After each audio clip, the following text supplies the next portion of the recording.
আসসালামু আলাইকুম everyone, it's your Mahi. Dear viewers, আমি আজকে আরও একটি নতুন মজার রেসিপি নিয়ে হাজির হয়েছি।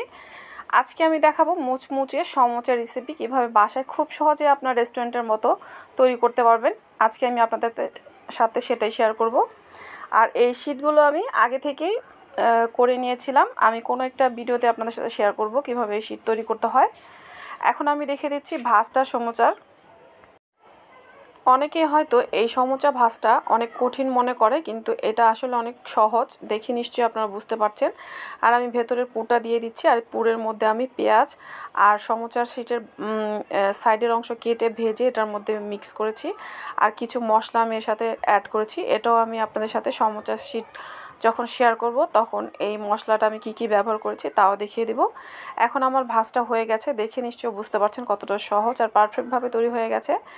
আমি আরও একটি ভাজ আপনাদেরকে দেখিয়ে দিচ্ছি সহজ করে, আপনারা দেখে নিশ্চয়ই বুঝতে পারবেন। আর আমি এই সমোচা ভাজের জন্য ময়দা পানি দিয়ে গুলে আঠার কাজ করেছি, ওটা আমি দিয়ে সমোচা ভাজগুলো করে নিয়েছি।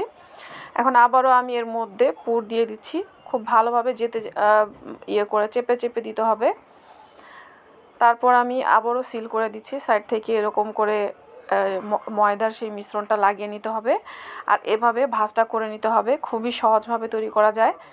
দেখে নিশ্চয়ই আপনারা বুঝতে পারছেন। তৈরি হয়ে গেল আরও একটি সমোচা। এখন আমি চলে যাব চুলায় এই সমোচাগুলো ভাজার জন্য। আমি এখানে প্রায় 2 কাপের মতো ময়দা ব্যবহার করেছিলাম। এখন এর মধ্যে আমি তেল হালকা গরম করে নিয়েছি, একেবারে গরম করা যাবে না, হালকা একটু গরম করে আমি এর মধ্যে সমোচাগুলো দিয়ে দিচ্ছি।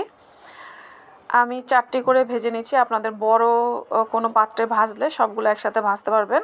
যেহেতু আমার সমোচার সাইজগুলো একটু বড়, এজন্য আমি 4টি করে সমোচা ভেজে নিচ্ছি। উল্টে পাল্টে গোল্ডেন সুন্দর কালার চলে আসা পর্যন্ত ভেজে নিতে হবে, আর মুচমুচে করে ভেজে নিতে হবে। আমার সমোচাগুলো ভাজা হয়ে গেছে, এখন আমি এগুলো তুলে সাইডে রেখে দিচ্ছি। আর 2 কাপ ময়দায় এখানে আমার প্রায় 11টির মতো সমোচা হয়েছে। আপনাদের যদি সাইজ ছোট করেন তাহলে আরও দ্বিগুণ হতে পারে।